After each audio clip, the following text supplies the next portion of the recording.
Si Mathilda. Oo, Dada Sisters. Ayan na. Dada Sisters. Pero this is what's happening on the map na nga lang din. Shakto pumasok. Kaso apat na miyembro na TNC ang tuma-target agad sa kanya. Diyan mga tunga. Ano naman washing. Coil with the first blood. Grabe, sabi nga nila walang makunat sa marami. Apat yung pumupog dito kay Chak Mamba eh. Oo, tsaka, wait. Pero ito na nga lang din ang mga nangyayari. Dumalawa pa dito ang TNC Pro Team in an instant. 2 minutes into the game, 2 kills agad.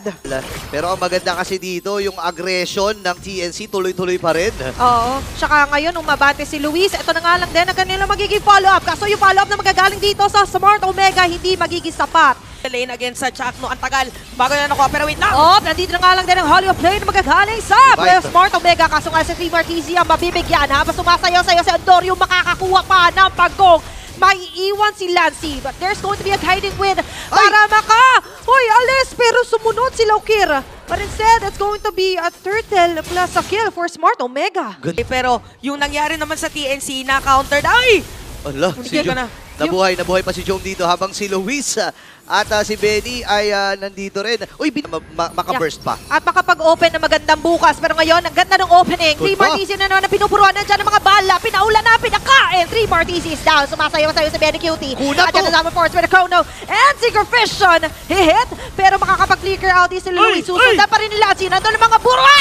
At mabubura na nga lang din doon si Jack. No follow by Coil. Iligtas si Jom na nga lang din na hindi yata makakaligtas pa. It's going to be a kill here for Coil. Meron ang Radiant Armor. Pero susunod dito, Mr. Kniegel ay maaga-agad na gagamitin dito ni Yawi. Pero dito sa may pinakalikod, si Team Martizzi medyo mainit ang dugo dito kay Chakno. Chakno is down.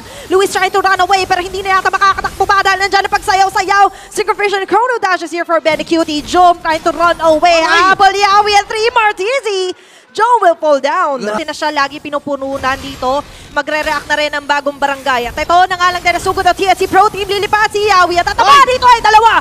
Sakto matutunaw na nga lang din. Samasayaw na naman sa abang si Latag dito. At si Luis na ngayon ay makakaligtas pa nga ba? Oo ang sagot. Habang yung Torre ay hindi na nga lang din makakaligtas pa. TNC Marinis na naman na pag-jump in. Umaabati kalahati yung buhay kung sila'y nagamit na. Okay, pumasok din sa Andorio. Target niya makaagaw ng Lord. Kaso nga lang yung buhay nila maaagaw dito.